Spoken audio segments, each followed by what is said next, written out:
शादी हर इंसान की जिंदगी का सबसे खूबसूरत पल होता है, लेकिन अगर उसी शादी की पहली रात आपकी जिंदगी की सबसे डरावनी रात बन जाए तो।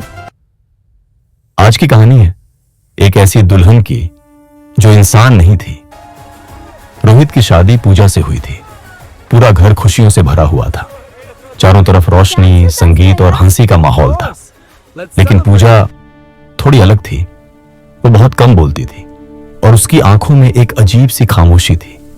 रात हो चुकी थी। रोहित को उसके कमरे में भेजा गया। कमरा फूलों से सजा हुआ था और पूजा बिस्तर पर घूंघट ओढ़े बैठी थी। रोहित धीरे धीरे उसके पास गया और प्यार से बोला, पूजा की। लेकिन कोई जवाब नहीं आया।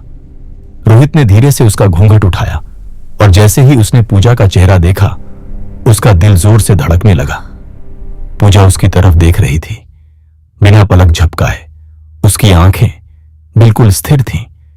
कुछ देर बाद कमरे की लाइट झपकने लगी और पूजा धीरे धीरे उठी। वो बिना कुछ बोले पीछे की तरफ चलने लगी और दीवार के पास जाकर रुक गई। लेकिन उसके पैर जमीन को छू ही नहीं रहे थे। रोहित डर के मारे पीछे हट गया।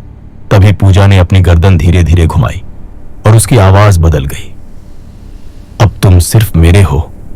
उसकी आंखें पूरी तरह काली हो चुकी थीं और उसका चेहरा इंसानी नहीं लग रहा था।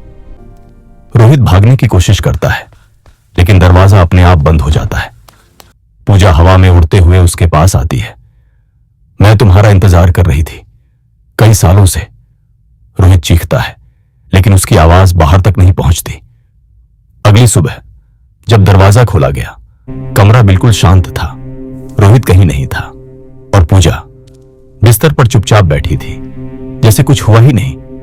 कहते हैं वो दुल्हन हर साल शादी करती है और अपनी अगली शिकार का इंतजार करती है।